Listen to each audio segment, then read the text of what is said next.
നമസ്തേ. രാജ്യാന്തരത്തിലേക്ക് സ്വാഗതം. ആദ്യം പ്രധാന വാർത്തകൾ. ജാർഖണ്ഡിൽ മൂന്നാം ഘട്ട തെരഞ്ഞെടുപ്പിൽ മികച്ച പോളിംഗ്. 50% വോട്ടർമാർ ബംഗാളിൽ വോട്ട് രേഖപ്പെടുത്തി. ബംഗാളിൽ ഉപതെരഞ്ഞെടുപ്പിനിടെ വ്യാപക ആക്രമണം. തൃണമൂൽ നേതാവിനെ അജ്ഞാതർ വെടിവെച്ചു കൊന്നു. BJP സ്ഥാനാർത്ഥിക്ക് തൃണമൂൽ ആക്രമണത്തിൽ ഗുരുതര പരിക്ക്. ലക്ഷദ്വീപിൽ പഞ്ചായത്ത് തെരഞ്ഞെടുപ്പ് നടത്താനൊരുങ്ങി കേന്ദ്ര സർക്കാർ.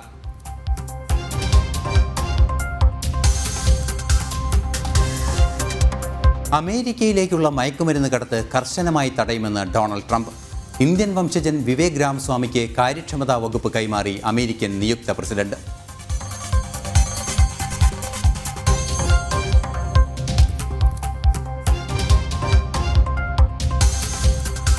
ആയുഷ്മാൻ ഭാരത് പദ്ധതിയിൽ രജിസ്റ്റർ ചെയ്ത് 5 ലക്ഷം മുതിർന്ന പൗരന്മാർ. 1,28,000 പേർ രജിസ്റ്റർ ചെയ്ത കേരളം സംസ്ഥാനങ്ങളുടെ പട്ടികയിൽ 2ാം സ്ഥാനത്ത്.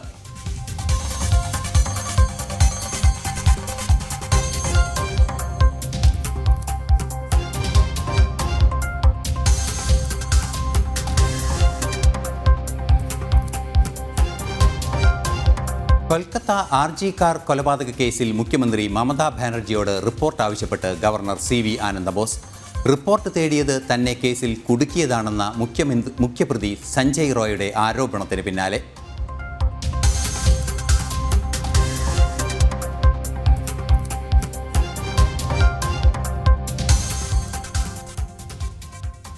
ജാർഖണ്ഡിൽ 1ാം ഘട്ട വോട്ടെടുപ്പിൽ മികച്ച പോളിംഗ്.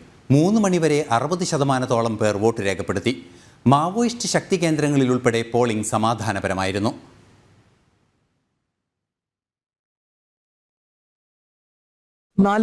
മണ്ഡലങ്ങളാണ് ഇന്ന് വിധിയെഴുതിയത്. രാവിലെ മുതൽ പോളിംഗ് ബൂത്തുകളിൽ വോട്ടർമാരുടെ നീണ്ട നിര പ്രകടമായി. മുൻകാലങ്ങളിലെ അക്രമ സംഭവങ്ങളിൽ നിന്നും വ്യത്യസ്തമായി ജാർഖണ്ഡിൽ ഇക്കുറി തെരഞ്ഞെടുപ്പ് സമാധാനപരം. മാവോയിസ്റ്റ് ശക്തി കേന്ദ്രങ്ങളിൽ പോലും അനിഷ്ട സംഭവങ്ങൾ റിപ്പോർട്ട് ചെയ്തില്ല. മുഖ്യമന്ത്രി ഹേമന്ത് സോറനും പത്നി കൽപ്പന സോറനും ബഹറോട്ടിൽ വോട്ട് ചെയ്തു. രാജ്യസഭാ വൈസ് ചെയർമാൻ ഹരിവൻഷ് നാരായൺ സിംഗ്, മുൻ മുഖ്യമന്ത്രിമാരായ അർജുൻ മുണ്ട, ചമ്പായ് സോറൻ, കേന്ദ്ര പ്രതിരോധ സഹമന്ത്രി Sanjay Sait, Indian cricket team മുൻ ക്യാപ്റ്റൻ മഹേന്ദ്ര സിംഗ് ധോണി തുടങ്ങിയവരും വോട്ട് രേഖപ്പെടുത്തി. സംസ്ഥാനത്ത് നിർണായകമാകുന്ന 28 സംവരണ മണ്ഡലങ്ങളിൽ 20ഇടത്തും ഇന്നായിരുന്നു വോട്ടെടുപ്പ്. 2019 ഇന്ന് തെരഞ്ഞെടുപ്പ് നടന്ന സീറ്റുകളിൽ JMM കോൺഗ്രസ് സഖ്യത്തിനായിരുന്നു മുൻതൂക്കം. എന്നാൽ ഇക്കുറി വനവാസി മേഖലയിൽ ഉൾപ്പെടെ BJP വൻ മുന്നേറ്റം നടത്തുമെന്നാണ് അഭിപ്രായ സർവേകളുടെ പ്രവചനം. ജനം, ഡൽഹി. ഈ വാർത്തയുടെ വിശദാംശങ്ങളുമായി ഇപ്പോൾ ഗൗതം അനന്തനാരായണൻ നമ്മോടൊപ്പം ചേരുന്നുണ്ട്. ഗൗതം, നമുക്കറിയാവുന്നതാണ് ജാർഖണ്ഡ് ഈ മാവോയിസ്റ്റ് ഭീഷണി വളരെയധികമുള്ളൊരു പ്രദേശമായിരുന്നു. ഇപ്പോൾ സമാധാനപരമായിരുന്നു. അതുതന്നെയാണ് ഇന്നത്തെ വാർത്തയുടെ ഏറെ പ്രാധാന്യം ഉള്ള ഘടകവും. എന്താണ് അവിടെ നിന്നുള്ള കൂടുതൽ വിവരങ്ങൾ? എത്രയാണ് പോളിംഗ് ശതമാനം? ഇത്തരം വിശദാംശങ്ങളൊക്കെ ഒന്ന് വ്യക്തമാക്കാമോ?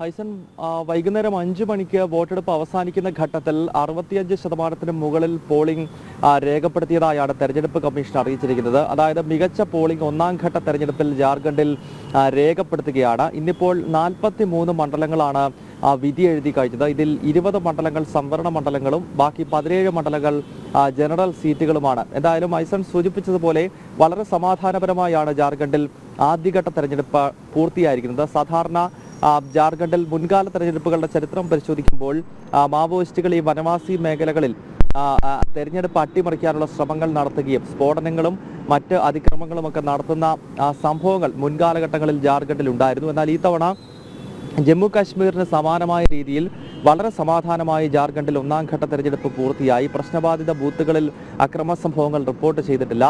മുൻകാലത്ത് മാവോയിസ്റ്റ് നക്സൽ സംഘടനകൾക്ക് സ്വാധീനമുള്ള മേഖലകളിൽ പോലും വളരെ ശാന്തമായിട്ടാണ് ഇന്നിപ്പോൾ തെരഞ്ഞെടുപ്പ് പൂർത്തിയായത്. പ്രമുഖ വ്യക്തിത്വങ്ങളെല്ലാം രാവിലെ തന്നെ വോട്ട് രേഖപ്പെടുത്തി. മുഖ്യമന്ത്രി ഹേമന്ത് സോറൻ കുടുംബസമേതം എത്തിയാണ് വോട്ട് ചെയ്തത്. ജാർഖണ്ഡിന്റെ മുൻ മുഖ്യമന്ത്രിമാരായിട്ടുള്ള BJP നേതാവ് അർജുൻ മുണ്ട, അതോടൊപ്പം തന്നെ ചമ്പായ് സോറൻ തുടങ്ങിയവരും ഇന്ന് വോട്ട് ചെയ്ത പ്രമുഖരിൽ ഉൾപ്പെടുന്നു. രാജ്യസഭയുടെ വൈസ് ചെയർമാനായിട്ടുള്ള ഹരിവൻഷ് നാരായൺ സിംഗും ഇന്ത്യൻ ക്രിക്കറ്റ് ടീമിന്റെ മുൻ ക്യാപ്റ്റൻ മഹേന്ദ്ര സിംഗ് ധോണിയും റാഞ്ചിയിൽ വോട്ട് രേഖപ്പെടുത്തി. ഒപ്പം സാധാരണക്കാരായ ജനങ്ങളുടെയും വലിയ തിരക്ക് നമുക്ക് പോളിംഗ് ബൂത്തുകളിൽ പ്രകടമായിരുന്നു. എന്തായാലും ആദ്യഘട്ടം ജാർഖണ്ഡിൽ ആകുമ്പോഴും രണ്ടാം ഘട്ട തെരഞ്ഞെടുപ്പിന്റെ പരസ്യപ്രചരണം തുടരുകയാണ്. 18-നാണ് രണ്ടാം ഘട്ട തെരഞ്ഞെടുപ്പിന്റെ പരസ്യപ്രചരണം ജാർഖണ്ഡിൽ അവസാനിക്കുക. 20-ന് മഹാരാഷ്ട്രയ്ക്കൊപ്പം ജാർഖണ്ഡിൽ രണ്ടാം ഘട്ട വോട്ടെടുപ്പ് 38 സീറ്റുകളിലേക്ക് പോളിംഗ് നടക്കും. 23-നാണ് മഹാരാഷ്ട്രയ്ക്കൊപ്പം ജാർഖണ്ഡിന്റെയും നിയമസഭാ തെരഞ്ഞെടുപ്പിന്റെ ഫലം വരുന്നത്. ഐസർ. ശരി ഗൗതം. പശ്ചിമ ബംഗാളിൽ ഉപതെരഞ്ഞെടുപ്പിനിടെ വ്യാപക അക്രമം. നോർത്ത് 24 ഫർഖാനയിൽ തൃണമൂൽ നേതാവിനെ അജ്ഞാതർ വെടിവെച്ചു കൊന്നു. മൻതാരിഘട്ടിലെ BJP സ്ഥാനാർത്ഥിയും വനവാസി നേതാവുമായ രാഹുൽ ലോഹറിനെ തൃണമൂൽ ആക്രമണത്തിൽ ഗുരുതരമായി പരിക്കേറ്റിട്ടുമുണ്ട്. ഈ വാർത്തയുടെയും വിവിധ വിശദാംശങ്ങളുമായി ഗൗതം അനന്തനാരായണൻ വീണ്ടും ചേരുകയാണ്. ഗൗതം, പശ്ചിമ ബംഗാളിൽ തുടർച്ചയായി ആക്രമണങ്ങൾ ഉണ്ടായിക്കൊണ്ടിരിക്കുകയാണ്. എന്താണ് ഇത് സംബന്ധിച്ചുള്ള കൂടുതൽ വിവരങ്ങൾ? എന്താണ് ഇപ്പോൾ സംഭവിച്ചുകൊണ്ടിരിക്കുന്നത്?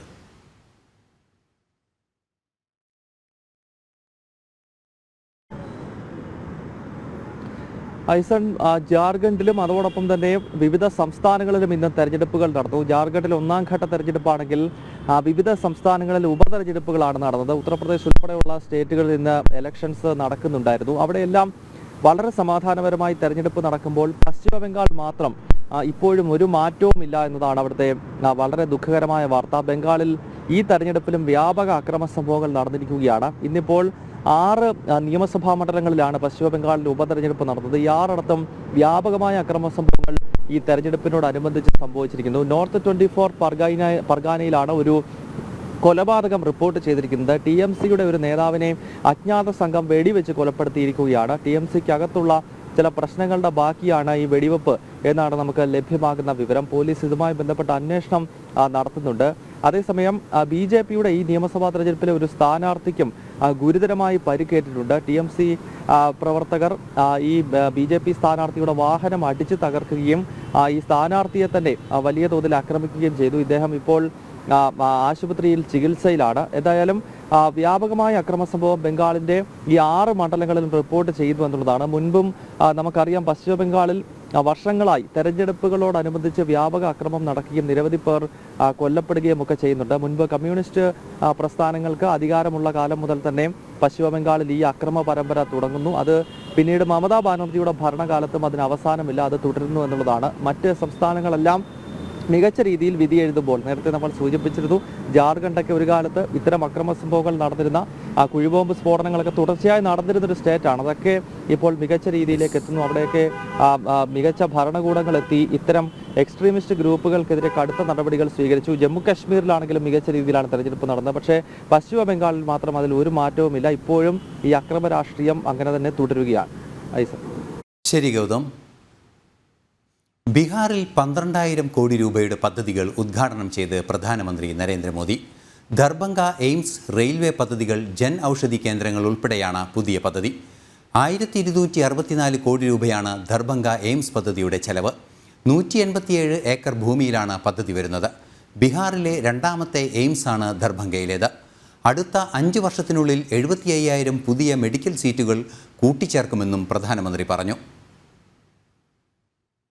साथियों, आज बिहार समेत पूरा देश विकास के बड़े बड़े लक्ष्यों को पूरा होते देख रहा है.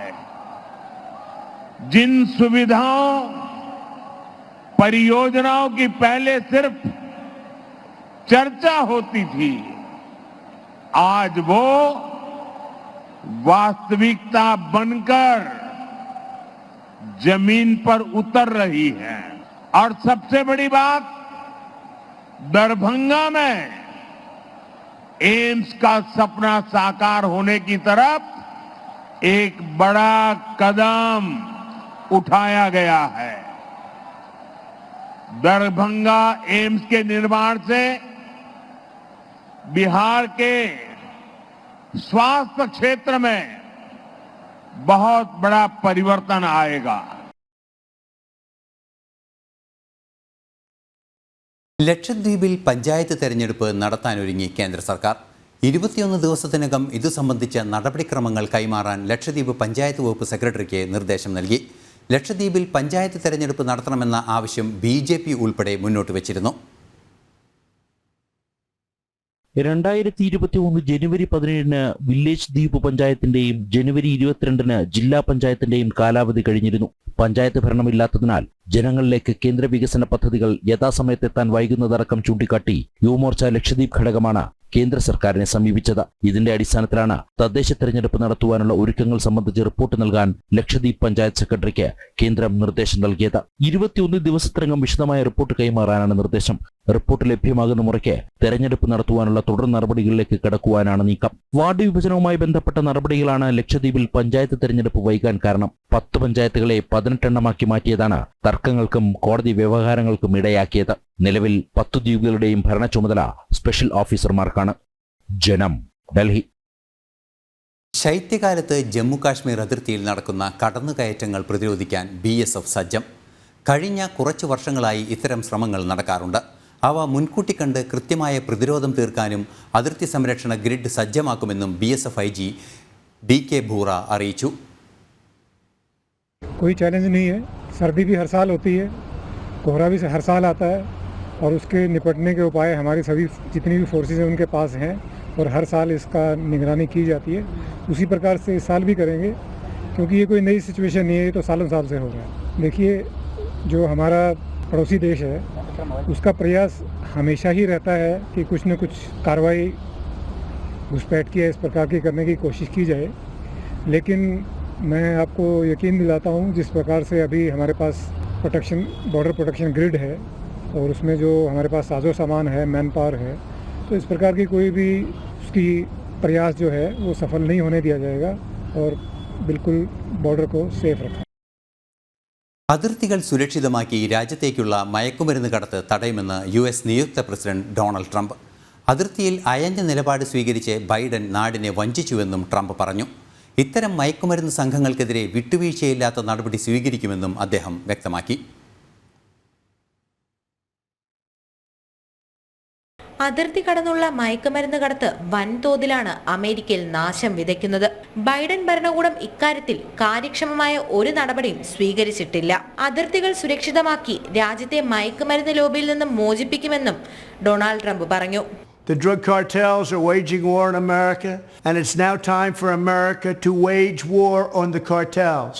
In this war, Joe Biden has sided against the United States and with the cartels. They are making more money than they've ever made before, times 10. There's never been anything like it. They're major companies. They're bigger than even some of our biggest companies. Biden's open border policies are a deadly betrayal of our nation. When I am president, it will be the policy of the United States to take down the cartels, just as we took down ISIS and the ISIS caliphate, and just as, unlike the situation we're in today, we had a very strong border, the strongest border, in fact, in the history of our country, and drugs were at a low of 45 years. There's been nothing like what we did just 2 years ago. We will show no mercy on the cartels. നിരവധി American പൗരന്മാരെയാണ് മയക്കുമരുന്ന് നശിപ്പിക്കുന്നത്. യുവാക്കളുടെ ശക്തിയിൽ വലിയ നഷ്ടമാണ് ഇതുമൂലം രാജ്യത്തിനുണ്ടാകുന്നതെന്നും അദ്ദേഹം പറഞ്ഞു. Fentanyl, heroin, meth, and other lethal drugs are pouring across our wide open border, stealing hundreds of thousands of beautiful American lives, and it's happening like never before in our history. Children are being left without parents, families are being ripped apart, communities are being decimated. Our neighbors and fellow citizens are having their entire worlds destroyed like nobody thought possible. Our country is being poisoned from within by the drugs and by all of the other crime that's taking place. അതിർത്തികൾ സുരക്ഷിതമാക്കുന്നതിൽ കാര്യക്ഷമമായ പങ്കുവഹിച്ച police ഉദ്യോഗസ്ഥൻ Tom ഹോമനെ Trump തന്റെ ടീമിലേക്ക് തിരഞ്ഞെടുക്കുകയും ചെയ്തു. International desk, ജനം. Indian വംശജൻ Vivek രാമസ്വാമിക്ക് പുതിയ ദൗത്യം നൽകി ഡൊണാൾഡ് ട്രംപ്. US സർക്കാർ കാര്യക്ഷമതാ വകുപ്പ് നയിക്കാൻ വിവേക് രാമസ്വാമിയെയും ഇലോൺ മസ്കിനെയും തെരഞ്ഞെടുത്തു. പീറ്റ് ഹെഗ്സെത്ത് US-ന്റെ പുതിയ പ്രതിരോധ സെക്രട്ടറിയാകും. CIA ഡയറക്ടറായി ജോൺ റാറ്റ്ക്ലിഫിനെ നിയമിക്കും. മധ്യേഷ്യയിലെ പ്രത്യേക ദൂതനായി സ്റ്റീവ് വിറ്റ്കോഫ് പ്രവർത്തിക്കും. ഭരണകാര്യക്ഷമത വർദ്ധിപ്പിക്കുന്നതിനുള്ള വകുപ്പിന്റെ ചുമതലയാണ് ഇലോൺ മസ്കിനും വിവേക് രാമസ്വാമിക്കും നൽകിയിരിക്കുന്നത്. തെരഞ്ഞെടുപ്പിൽ ലീഡ് നേടിയതിനു ശേഷം രാജ്യത്തെ അഭിസംബോധന ചെയ്ത ട്രംപ് ഇലോൺ മസ്കിനെ പോലുള്ള പ്രതിഭകളെ സംരക്ഷിക്കുമെന്ന് കൃത്യമായി പറഞ്ഞിരുന്നു. സ്റ്റാർലിങ്ക് ഉൾപ്പെടെയുള്ള അതിവേഗ ഇന്റർനെറ്റ് ഭരണ കാര്യക്ഷമത വർദ്ധിപ്പിക്കുന്നത് എങ്ങനെയെന്നും അദ്ദേഹം സംസാരിച്ചിരുന്നു. ആ സാധ്യതകളെല്ലാം ഉറപ്പാക്കുന്നതിനു കൂടിയാണ് മസ്കിനെ ട്രംപ് കൂടെ കൂട്ടിയിരിക്കുന്നത്.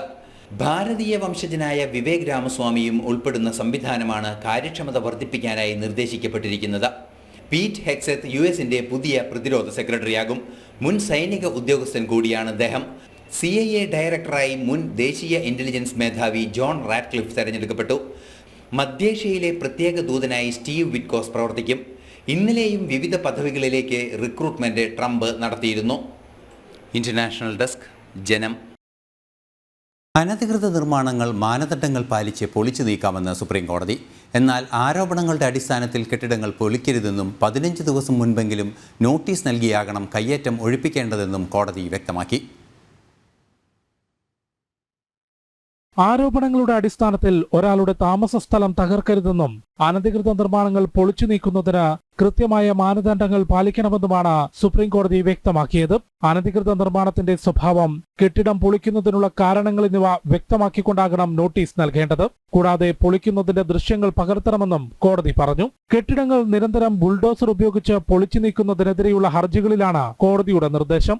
എന്നാൽ അനധികൃത നിർമ്മാണങ്ങൾ പൊളിച്ചു നീക്കുന്നത് തടയാൻ കോടതി തയ്യാറായില്ല.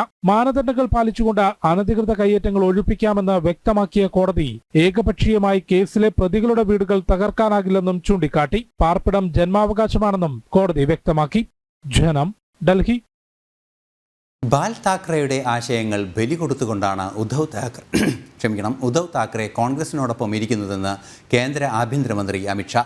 അധികാരത്തിനു വേണ്ടി എന്തും ചെയ്യുന്നവരെ ജനങ്ങൾ തിരിച്ചറിയും. കോൺഗ്രസ് NCP സഖ്യം ഔറംഗസേബിന്റെ ഫാൻസ് ക്ലബ്ബാണെന്നും അദ്ദേഹം പറഞ്ഞു.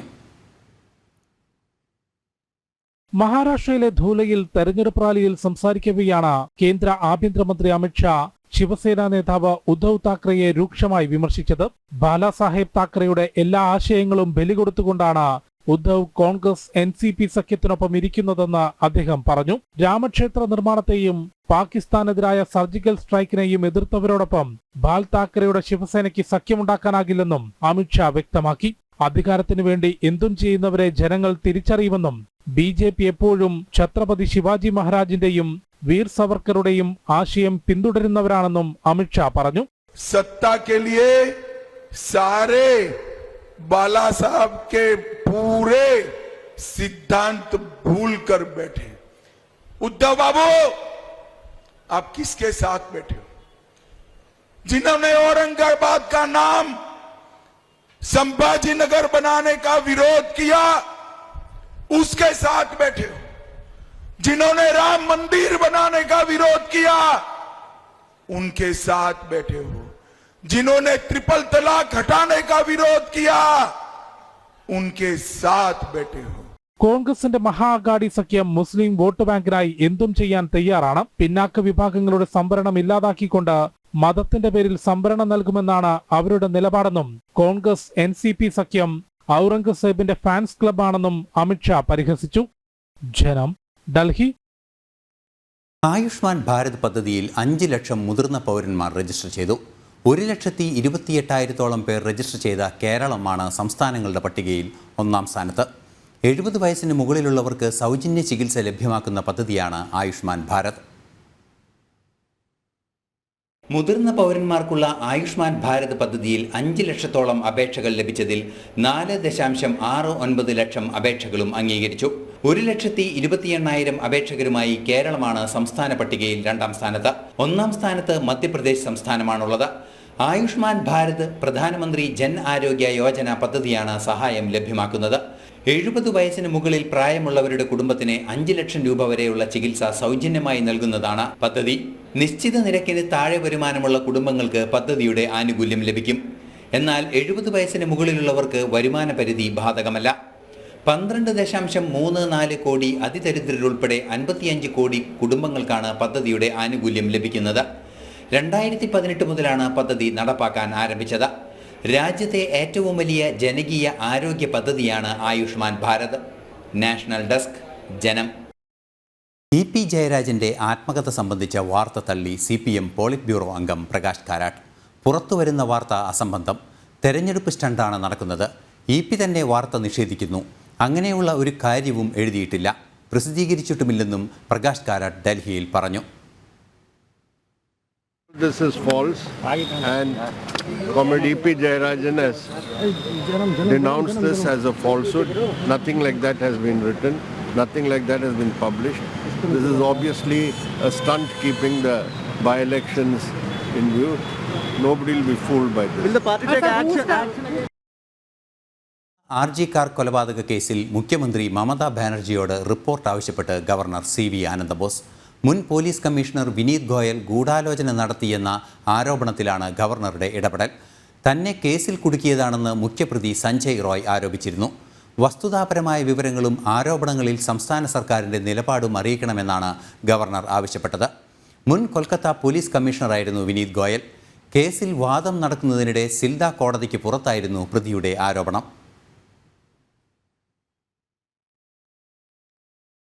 കനത്ത പുകമഞ്ഞ് മൂടിയതോടെ തലസ്ഥാനത്തെ വായു നിലവാരം അതീവ ഗുരുതരാവസ്ഥയിലേക്ക്. പ്രതികൂല കാലാവസ്ഥയെ തുടർന്ന് ഡൽഹിയിലേക്കുള്ള വിമാനങ്ങളും വഴിതിരിച്ചുവിട്ടു. അന്തരീക്ഷ മലിനീകരണം രൂക്ഷമായ സാഹചര്യത്തിൽ 5ാം ക്ലാസ് വരെയുള്ള വിദ്യാർത്ഥികൾക്ക് അവധി നൽകാൻ ഡൽഹി സർക്കാർ ഉത്തരവിടണമെന്ന് BJP ആവശ്യപ്പെട്ടു. ഡൽഹിക്ക് പുറമെ നോയിഡ, ഗാസിയാബാദ്, ഗുരുഗ്രാം, ഫരീദാബാദ് എന്നിവിടങ്ങളിലും ഇന്ന് പുലർച്ചെ മുതലാണ് പുകമഞ്ഞ് അനുഭവപ്പെട്ടത്. പ്രതികൂല കാലാവസ്ഥയെ തുടർന്ന് 6 വിമാനങ്ങൾ രാജസ്ഥാനിലെ ജയ്പൂരിലേക്കും 1 വിമാനം ഉത്തർപ്രദേശിലെ ലക്നൌവിലേക്കും വഴിതിരിച്ചുവിട്ടു. പുകമഞ്ഞ് 3 ദിവസത്തേക്കെങ്കിലും തുടർന്നേക്കുമെന്നാണ് കാലാവസ്ഥാ വകുപ്പിന്റെ മുന്നറിയിപ്പ്. രാജ്യ തലസ്ഥാനത്ത് വായു ഗുണനിലവാരം മോശപ്പെട്ട അവസ്ഥയിലാണ്. വായു ഗുണനിലവാര സൂചിക പലപ്പോഴും 400 കടന്നതോടെ അതിഗുരുതര വിഭാഗത്തിലേക്ക് ഡൽഹി എത്തപ്പെട്ടു. അന്തരീക്ഷ മലിനീകരണം രൂക്ഷമായ സാഹചര്യത്തിൽ 5ാം ക്ലാസ് വരെയുള്ള എല്ലാ സ്കൂളുകളും അടച്ചുപൂട്ടാൻ ഡൽഹി സർക്കാർ ഉത്തരവിടണമെന്ന് BJP ഡൽഹി ഘടകം अध्यक्ष वीरेंद्र सचदेव आवश्यकപ്പെട്ടു. दिल्ली को एक तरह से हमारी राजधानी को नरक बना दिया है। छोटे बच्चे, बड़े बुजुर्ग सब प्रदूषण के शिकार हो गए। तो मेरी आपसे एक विनती है दिल्ली के मुख्यमंत्री, अविलंब छोटे बच्चों का ध्यान रखते हुए 5वीं तक के स्कूल बंद कीजिए, अविलंब बंद कीजिए. ഡൽഹിയിലെ മലിനമായ വായു മൂലമുണ്ടാകുന്ന രോഗങ്ങൾ വർദ്ധിച്ചു വരുന്നതായാണ് ആരോഗ്യ വിദഗ്ധരും ചൂണ്ടിക്കാട്ടുന്നത്. ഡൽഹിക്ക് പുറമെ പഞ്ചാബിലും ഹരിയാനയിലും വായു ഗുണനിലവാരം മോശമായ അവസ്ഥയിലാണെന്ന് കേന്ദ്ര കാലാവസ്ഥാ നിരീക്ഷണ കേന്ദ്രം വ്യക്തമാക്കുന്നു. ജനം, ഡൽഹി. രാജ്യാന്തരം സമാപിക്കുന്നു. ഇനി വീണ്ടും നാളെ കാണാം. നമസ്തേ.